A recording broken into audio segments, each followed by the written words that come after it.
This is the newest show at Image City Photography Gallery, and here to talk to us about his photographs, longtime artist in residence, Jim Patton. Today, I had the distinct honor and privilege of speaking with longtime gallery associate Jim Patton, one of our artists in residence. Jim has been a part of the gallery for most of our 15 years, and he is one of the most interesting, warm, and friendly people that you'll ever meet. I'm proud to call Jim a friend of mine, and I think after you watch this video, you'll feel like he's a friend of yours as well. Enjoy my chat with Jim.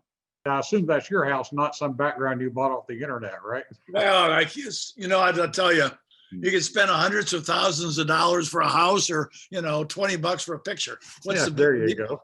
That works. Do you have a green screen behind you, or you You just? sure do. Okay, because usually most of them don't look good at all. Yours nice and crisp and everything. So It was $100 well spent.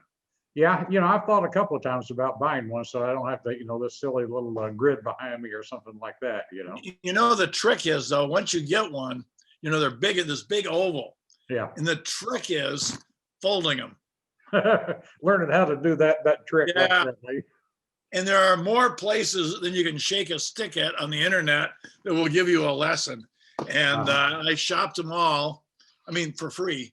And I finally found I can now fold it up in no time at all with little thought. But the first few times it was a 10-minute ordeal. See, the internet is a wonderful thing. The problem is for every YouTube video that shows you how to fold it correctly, there's at least one that will show you incorrectly and claim that they know exactly what they're doing, but it doesn't work. Well, I think it's the Russians. It is. It's a Russian plot. Yeah. Or the Cubans. Yeah. Speaking of Cuba, boy, I was looking at the photographs that you're going to show.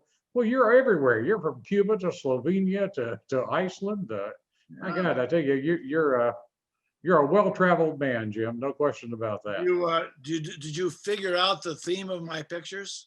No. Is there a theme to that? I thought the theme was places I used to travel before COVID. How's that? And while I was there, I took a blue picture. Oh, okay. They're all blue. I didn't notice that. Okay. All right. Yeah, I didn't pick up on that. But now my blue shirt on, I just thought of that just now. But yeah. And now you have a blue chair in the background, by the way. So here we go. Teal. Yeah. There we go. In fact, both of your photos on the wall on your background have blue in them. Well, those are actually not photos. Those are art paintings. Yes.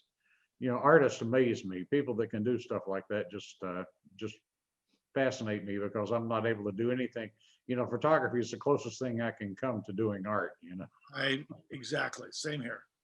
So COVID has shut you down completely, hasn't it? So what are you doing these days? Did you buy an RV like most of us geezers and travel the United States, or what are you up to these days? Well, photographically, not a lot. I bought a new camera. You know what they have on them that's so neat, especially for people like me? I use back button focus. Yeah. And you can assign it. They have two focus modes. One focus mode, it looks for the subject, and the other focus mode, it looks for eyeballs. Oh, okay, the eye focus, yeah. And so I have two back buttons, one's for things and one's for eyes. And you do have to predetermine if you're doing an animal or a person, because the eye algorithm is different. So you can't, you need three buttons then. I suppose, but I don't do animals. Oh, you don't? Yeah, you're right. I don't think I've ever seen you do an animal, so I guess. If I want to see an animal, that's why they got zoos. That's right. That's what they're there for. Absolutely. And Liz would really like to go to an African safari or something, but doesn't do anything for me. If you ever do, then you can change that one back button focus button over from people to animals and see how it works. We have a photograph in the gallery right now that.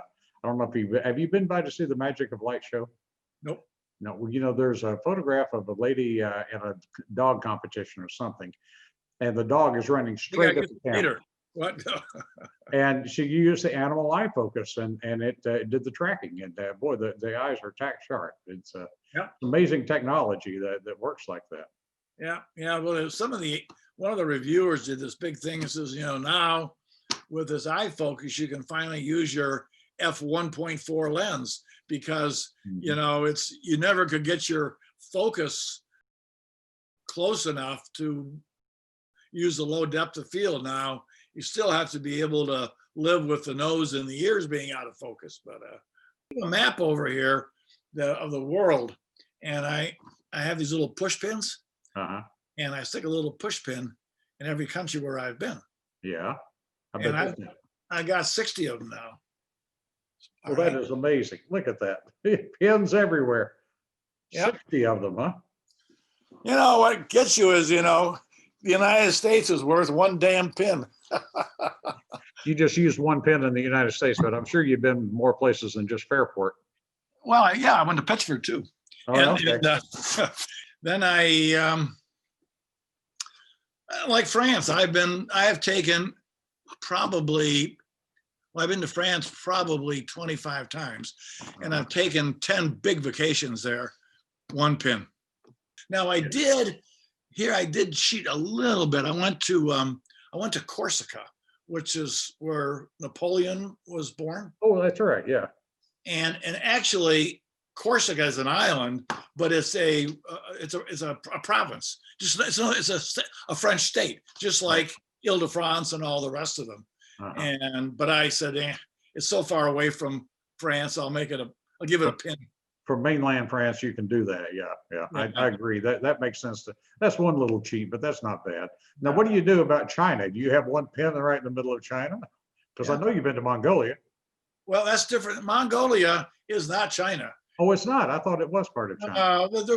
There's two Mongolias, maybe the inner and outer, but the one that we just call Mongolia is a standalone, independent country that is not part of China. Nor I don't even think there's a big China threat. So what are we going to talk about on this video? We just did. We've done it all. Well, we've done it all. Oh, yeah. We talked about my pictures. Tell me about the Arab sifting the sand through his hands. Yeah. Now, I believe you told me one time that you did slip him a buck or two to pose for you like that. Yeah, I got the ethics of I don't know. I move things. I pay people. Yeah. And he was like worked at the hotel, and he kind of came along with us. He was a camel driver, and we had him sit down there, had these beautiful blue robes on, and then we were just trying to think of things that would make the photograph more interesting. And so we said, well, can you just pick up the sand and let it pour through your hands? And he did that for a while, and he took a bunch of pictures of that, and it made it. I had that picture up forever in the wall here. I don't anymore, but I really liked it. It came out. It was a great effect. Oh, the lighting on it is fabulous. I love it. You know, it looks like a little bit of backlight on it, and it really defines him. It stands him out from the background. It's a beautiful photograph. I love it. That's why I wanted to talk about it.